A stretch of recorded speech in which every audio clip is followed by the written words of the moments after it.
Alright, so just a few things about travelling through Cambodia. I have to say that I only went to Siem Reap, so this is a very limited view of, Cambodia as a whole. I didn't go up to Phnom Penh or any of the other places in Cambodia that a lot of people do when they travel through Southeast Asia. But I did see Siem Reap in quite a lot of detail. I was there for about 2 weeks and I really did see, I'm pretty sure I saw all the temples in the Angkor Wat complex and surrounding it, and I definitely did a few things that, you might not consider doing when you're there. Like I did a zip line, I did like a cooking class, a vegan cooking class, and I did a few other things as well. And it really was a great experience. I have to say, Cambodia is definitely one of my favourite places I've been to in Southeast Asia and probably in the world actually as well. It felt very safe, despite what I thought at first. I wasn't expecting it to feel that safe, but it did. And there's just a few things that I can share with you about travelling through Cambodia. The first one is, if you're going to travel to see the temples in Angkor Wat, which obviously you probably are, that's the main reason people go there, hire a tuk-tuk driver for the day. Try and negotiate a good price. The ideal price is if you have a group of, say, 4 of you or three to 4 of you. Try and negotiate a price of roughly $30 to $50 for the day. And I feel like that's a fair wage. That's what, our tuk-tuk driver was very impressed with that wage, and he was very grateful that was what we agreed on. He was happy to do it in some cases for 20 or 30, but we said, we were happy to pay a bit more if we could get the tuk-tuk driver to agree to be our driver for several days. Because one of the first things you'll learn is Angkor Wat temples are quite expensive.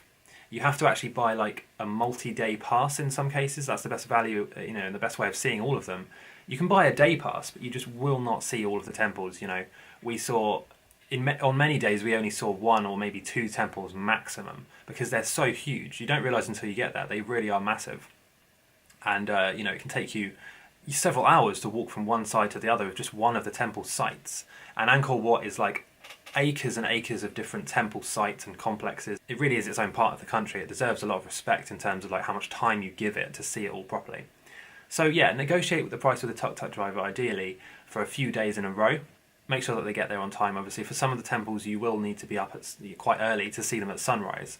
I would highly recommend seeing Srasrang, I think I'm pronouncing that right, and Angkor Wat at sunrise or sunset. Maybe you can alternate them.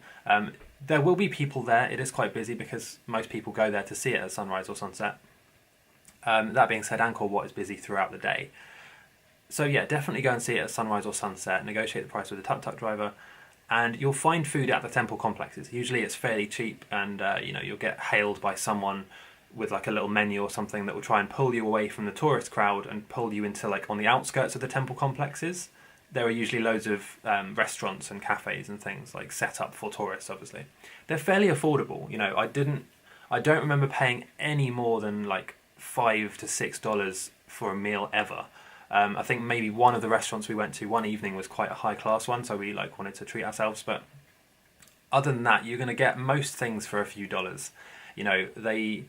Cambodia actually has its own currency, but they don't tend to use it. Especially around the tourist areas, they just use American dollars because there's more value there, and it's easier to, instead of saying 40,000 of their currency, which might equate to a few cents. It's easy to just say, oh, it's a dollar. Because most people, especially Americans, will come with lots of dollars, and a dollar for them is quite a big amount of money. But for an American, they think it's a great deal. So it's sort of like a win-win. Instead of having to draw out tens of thousands of the Cambodian currency, I think it's a Cambodian riel or something like that, they just use dollars. I don't know if it's completely allowed, but we went to very, very few places that actually accepted the Cambodian currency. Most places would just accept dollars. So it's a lot easier to just draw out American dollars and use those. In 99% of cases, if you're getting a smoothie on the side of the road, or if you're getting a tiny piece of street food, it's between $1 and $2. If you go to a restaurant or a cafe, it's going to be about maybe $4 or $5.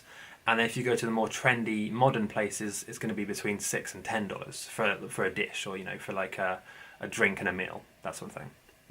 In most cases, you can just get the smoothies on the side of the road for $1. They're amazing.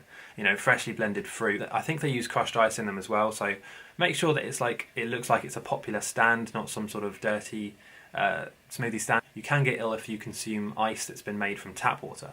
So just be careful with that. Bear in mind that is a risk. I didn't get ill at all in Cambodia. However, I was quite lucky. The only thing I did get was an ear infection from swimming in the hotel swimming pool. But I think it's just because I was I was in there quite a lot, you know, and every evening I would sort of be in there. And I think it was a saltwater pool. I don't think it had chlorine to kill infections. So just be aware of that. If it's a saltwater swimming pool you're going to be messing around in, you might get an ear infection. But it's fairly simple to fix. I just got some ear drops and after a couple of days I was fine. So, markets. As I said, this isn't a hugely detailed video. This is just like the main things that I remember. There are lots of street markets and like indoor, outdoor markets. They will try and sell you everything. You know, you'll walk in there, if you look like a tourist or if you look like you have money to spend, every single stall owner, as you walk through the market, will hail you and try and sell you whatever they're selling. Even if they're selling the same things, like say if you walk down a particular street of the market and there might be 20 stalls all selling t-shirts. Most of them are selling the same t-shirts as well, like from the same supplier. They probably work together in some way, but as you walk down the aisle, every single stall merchant will try and sell you the shirts, even though they see you rejecting the other ones. So you really have to be a bit rigid with it. You know, I found that the best thing was if you really don't want to buy anything, be firm with them, but also be polite. You know, just smile and say no and keep walking. If you engage in a conversation with a merchant, the chances are they're going to not stop talking until you buy something. That is how they sell things. It's very effective. I did end up buying like a set of preserved insects on like within an hour of arriving in Cambodia. I was in the market. I ended up having to bin that because it was just too bulky to carry around. So if you're going to buy things from the market, make sure to negotiate the price, but also don't pay extortionate amounts for something that is probably not worth that amount. A good example of this is a lot of the paintings. You'll see like really nice looking paintings and drawings and artwork for sale. In many cases, they are all prints and copies. So don't be fooled by those and, you know, fooled into paying sort of $50 or $60 for a piece of art that is not handmade. It's printed. It's a copy. So there's lots of things like that.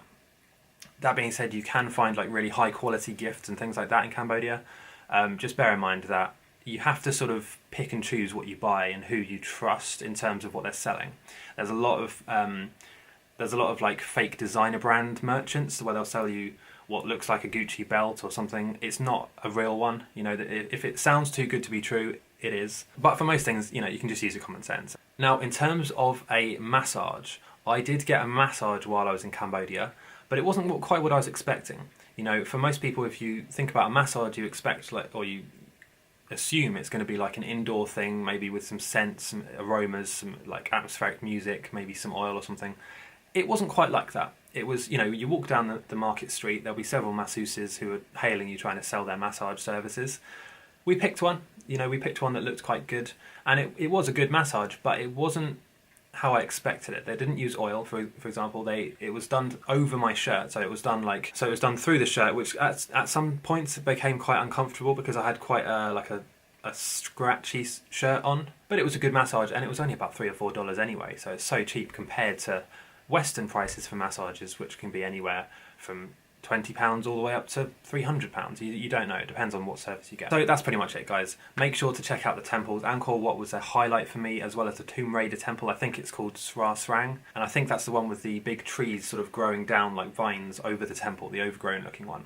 That's really cool. There's also other ones slightly further out, like the Women's Temple. I think that's the one with like the wooden walkway across the lake, and then you've got music playing in the background. You've got all sorts of nice things. It's really amazing. I would highly recommend it to anyone. So yeah, just go and have fun and leave a comment letting me know what you think, where you'd like to go, and I'll see you next time.